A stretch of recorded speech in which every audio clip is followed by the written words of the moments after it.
In the endless wars of the Imperium, soldiers look to one figure, above all others, their commander, a man whose voice can steady a line, whose presence can hold back fear. In the Astra Militarum, such leaders are rare.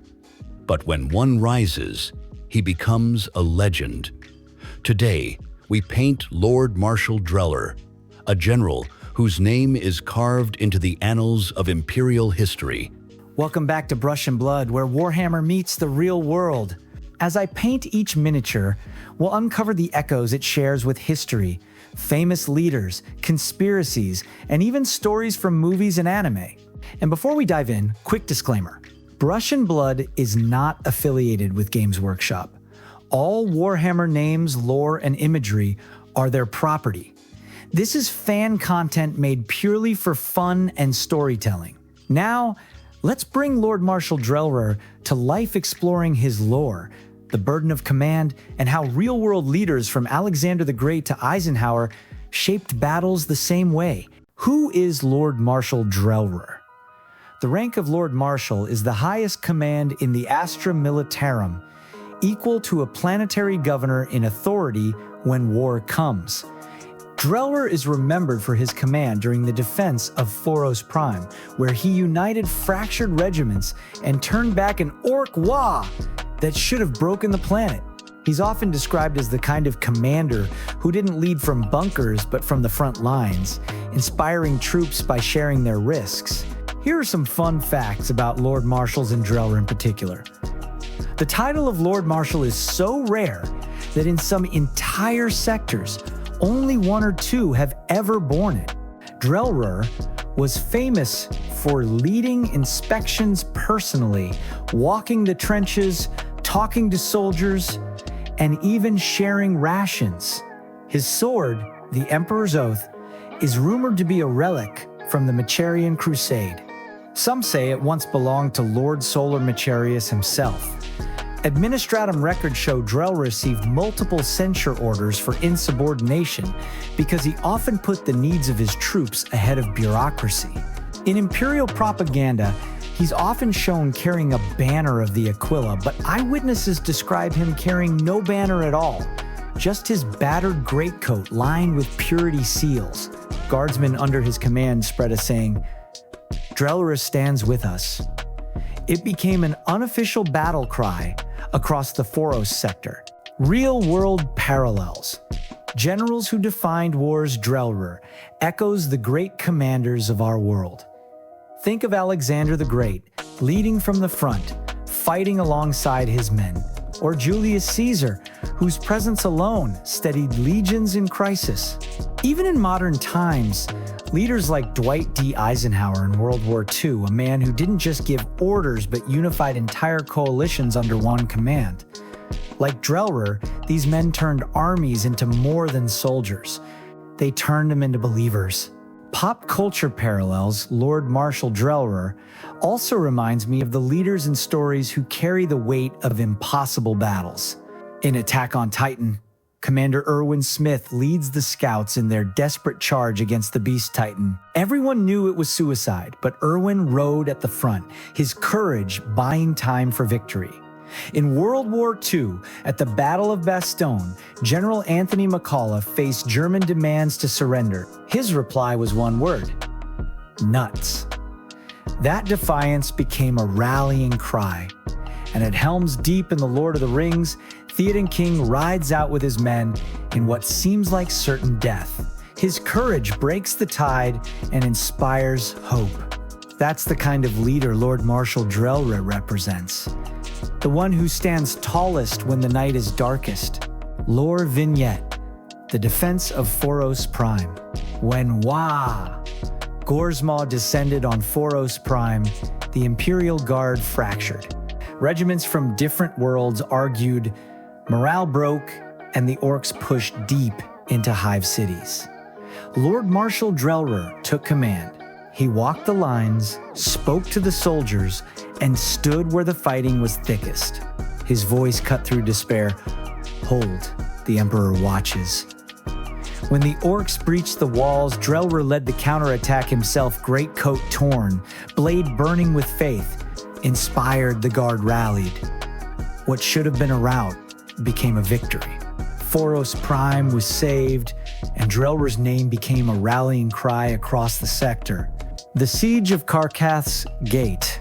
Not every story of Lord Marshal Drelr is about glorious victory. Some are about the choices only commanders can make. Years after Foros Prime, Drelr was called to Karkath's Gate, a fortress world under siege by heretic warbands. The enemy poured across the plains in endless waves, and Imperial reinforcements were weeks away. The fortress could not hold. Everyone knew it. Drelr faced an impossible decision. Evacuate and abandon the gate, or stay and buy time. He chose the latter. He divided his forces, holding choke points for days at a time, retreating only when the enemy broke through. Each stand bled the traitors dry.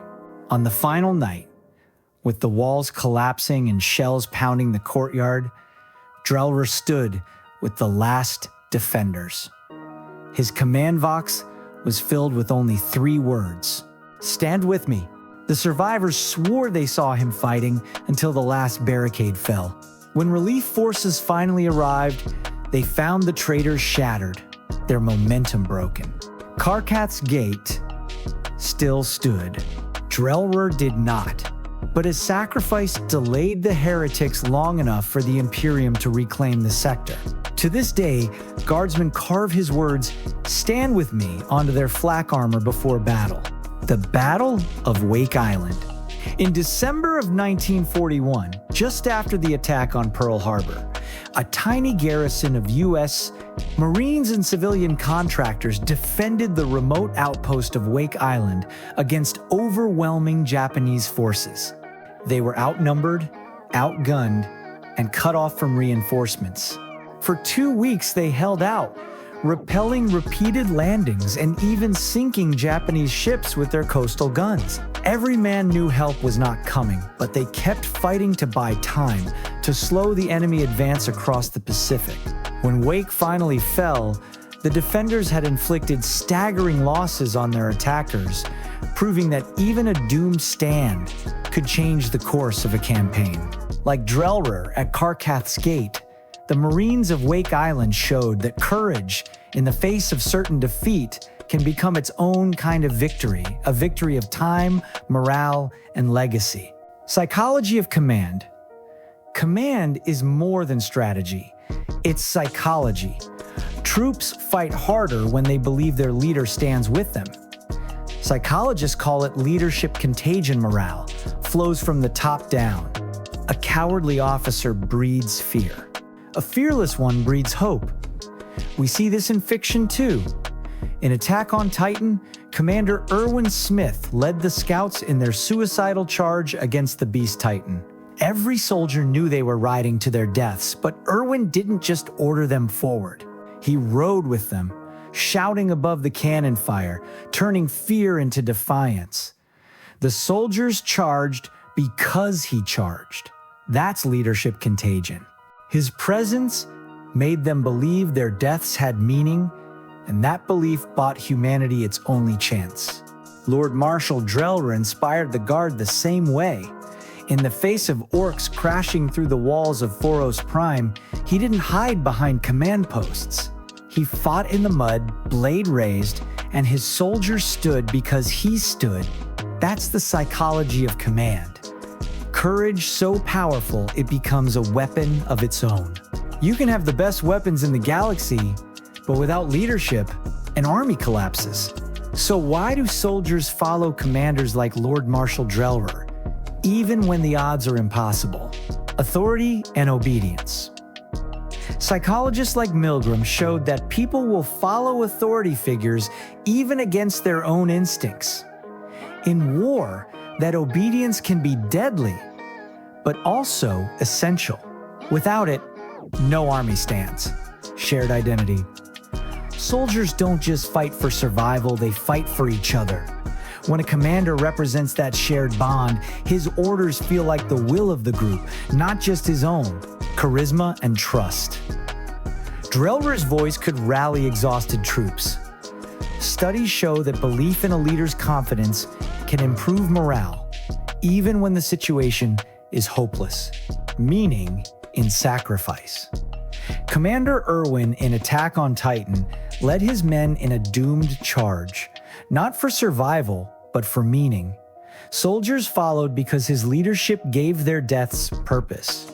In the Imperium, this psychology is weaponized. Commissars instill fear, Lord Marshals inspire faith. Both work, because in the 41st millennium, soldiers know one thing. Without unity, they're already dead. That's why Drelr's troops held Karkath's gate long past reason. They didn't just obey orders, they believed they were the wall between humanity and extinction, and belief is the strongest weapon any army can wield. Here's our finished Lord Marshal Drelr, a figure of authority, sacrifice, and unbreakable will. In the grim darkness of the far future, heroes aren't always warriors with bolters or blades. Sometimes, the greatest weapon is a commander who makes others believe. Special shout out to Tisha for providing today's mini thank you for helping bring this episode to life. In the next episode of Brush and Blood, we'll leave the trenches of the Imperial Guard behind and turn to something far darker, the Tyranid Psychophage, a living nightmare that feeds on psychic energy itself. Don't forget to like, subscribe, and ring the bell so you don't miss it. And tell me in the comments, who's your favorite real-world commander and which Warhammer leader do you think they'd compare to? The Emperor protects. Yes!